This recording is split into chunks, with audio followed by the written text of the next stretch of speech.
Right Jubilee Hills నియోజకవర్గంలో మాజీ మంత్రి హరీష్ రావు ఎన్నికల ప్రచారం నిర్వహించారు. మోతీనగర్లోని వాసవి బృందావనం అపార్ట్మెంట్ వాసులతో బ్రేక్ఫాస్ట్ మీటింగ్ లో పాల్గొన్నారు. బీఆర్ఎస్ పాలనలో దేశంలోనే తెలంగాణ నంబర్ 1 గా నిలిచిందని హరీష్ రావు అన్నారు. రేవంత్ పాలనలో తెలంగాణకు బ్యాడ్ ఇమేజ్ తీసుకొచ్చారని మండిపడ్డారు. రేవంత్ 2 ఏళ్ల పాలనలో హైదరాబాద్ లో చేసిందేమీ లేదన్నారు. జూబ్లీహిల్స్ లో లేడీ గెలవాలనో రౌడీ గెలవాలనో ప్రజలు తేల్చుకోవాలన్నారు. ముస్లింల రాజ్యం అవుతుందని, తెలంగాణ వస్తే కరెంటే ఉండదని, తెలంగాణ వస్తే అసలు తాగడానికి నీళ్లే ఉండవని అనేక అనుమానాలు సృష్టించారు. అసలు వీళ్ళకి పరిపాలనే చేత కాదు అన్నారు. బట్ మీ అందరి బ్లెస్సింగ్స్, మీ అందరి సపోర్ట్స్తో కేసీఆర్ గారు పోరాడినరు, తెలంగాణను సాధించారు. గత 10 సంవత్సరాల పాలనలో Telangana has become a model to the whole nation. ఒక 4 decades 5 decades Bengal was leading the country.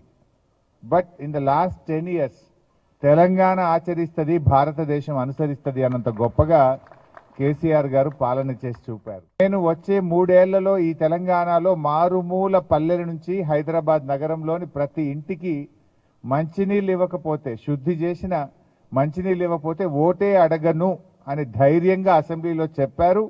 3 సంవత్సరాల్లో ప్రతి ఇంటికి త్రాగునీరు ఇచ్చి చూపించింది కేసీఆర్ గారు ప్రభుత్వం. ఆ మిషన్ భగీరథను చూసి ప్రధానమంత్రి మోడీ గారు, కేంద్ర ప్రభుత్వం when it is possible in Telangana why not in India అనే ఒక డిస్కషన్ వచ్చి తెలంగాణ మోడల్ను కాపీ కొట్టి భారతదేశం అంతా హర్ ఘర్ కో జల్ అనే ఒక ప్రోగ్రామ్ని స్టార్ట్ చేసినారు. మిషన్ మోడ్లో కాకతీయ రాజులు కట్టిన చెరువుల పునరుద్ధరణ చేస్తున్నాం కనుక దాన్ని మిషన్ కాకతీయ అని పేరు పెట్టి 3 సంవత్సరాల్లో చెరువులు పునరుద్ధరించాం. భారతదేశంలోని అప్పుడు నేనే ఇరిగేషన్ మినిస్టర్గా ఉంటున్నాయి, ఎన్నో రాష్ట్రాల నుంచి ఇంజనీర్లు వచ్చి ఆయా డిపార్ట్మెంట్స్ వచ్చి మనం చూసి నేర్చుకొని పోయారు. తర్వాత కేంద్ర ప్రభుత్వం ఉమాభారతి గారు కేంద్ర మంత్రిగా వారు నన్ను అడిగి ఒక మీటింగ్లో తెలుసుకొని సెంట్రల్ సిడబ్ల్యూసి ఇంజనీర్లు వచ్చి తెలంగాణలో చూసి వాళ్ళు దేశం మొత్తం కూడా అమృత్ సరోవర్ పేరిట ఆ కార్యక్రమాన్ని ప్రారంభించారు. తెలంగాణలో పండిన వరి మనం తినంగా పక్కన 10 రాష్ట్రాలకు అన్నం పెట్టే ధాన్యాగారంగా తెలంగాణను మార్చిందంటే కేసీఆర్ గారు.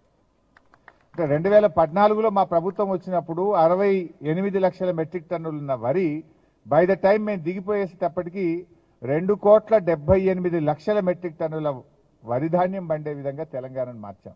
ఏదో మాయ చేస్తే పండదు కదా పంట. నువ్వు మంచి క్వాలిటీ పవర్ 24/7 క్వాలిటీ పవర్ ఇచ్చినాం, చెరువులు బాగు చేసినాం, ప్రాజెక్టులు పూర్తి చేసినాం, ఇన్వెస్ట్మెంట్స్ వాళ్ళకు ఇన్పుట్ సబ్సిడీ ఇచ్చాం, ఫర్టిలైజర్ ఇచ్చాం, బైబ్యాక్ పర్చేస్ సిస్టమ్ పెట్టాం. అట్లా ఫార్మర్ను కాపాడాలి, రైతు దేశానికి వెన్నుముక్క అని చెప్పి సపోర్ట్ చేస్తే Telangana has become number 1 in the country. హైదరాబాద్లో there was a 4 hours power cut. ఇండస్ట్రీస్కు weekly 2 days 3 days power holiday. But ఈరోజు ఆ పరిస్థితి ఉందా బైసం? రాష్ట్రంలో రైతుకైనా, హైటెక్ సిటీలో కూకట్పల్లిలో ఉండే మీకైనా అందరికీ క్వాలిటీ పవర్ ఇచ్చారు కేసీఆర్. 24/7 పవర్ ఇచ్చారు. అంతకుముందు అయితే అసలు రైతులకు 6 గంటలు వచ్చేది కాదు. గ్రామాల్లో అయితే ఉదయం డే అంతా కరెంట్ ఉండేదే కాదు. జిల్లాల్లో అయితే 6 గంటలు పవర్ కట్ ఉండేది. హైదరాబాద్లో 4 గంటల పవర్ కట్ ఉండేది. అసలు ఈరోజు ఎక్కడన్నా పవర్ కట్ ఉందా అని నేను అడుగుతా ఉన్నా. అది కూడా దాని వెనుక దాదాపు 1,00,000 కోట్ల రూపాయలు ఖర్చు పెట్టి ఇన్ఫ్రాస్ట్రక్చర్ బిల్డ్ చేసి థర్మల్ స్టేషన్స్ కట్టి ఇలా అద్భుతంగా పవర్ సర్ప్లస్ స్టేట్గా తెలంగాణను మార్చింది కేసీఆర్ గారు. అంటే is a visionary. BRS government ఒక విజన్తో పనిచేసింది. ఈరోజు ఒకవైపు సునీత, ఇంకొక వైపు కాంగ్రెస్ అభ్యర్థి ఎవరో మీకు తెలుసు. ముఖ్యంగా మా మహిళా సోదరిమణులు ఆలోచించాలి. ఈ ఎలక్షన్ లేడీ వర్సెస్ రౌడీ.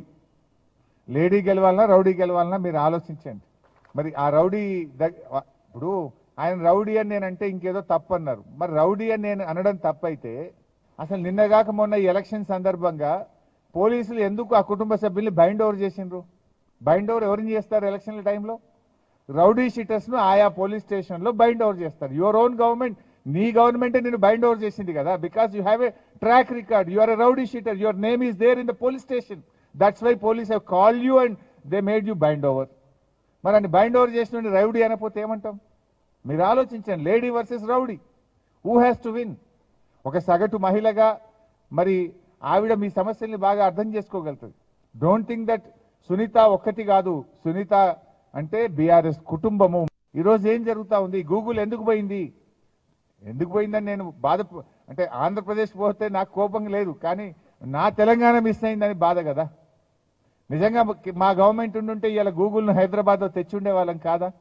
ఇలా విశాఖపట్నం పోయింది కదా. ఓకే, అక్కడ ముఖ్యమంత్రి గారు కష్టపడ్డాడు, ఆయన తీసుకుపోతున్నాడు. బట్ మన ముఖ్యమంత్రి ఏం చేస్తున్నాడు?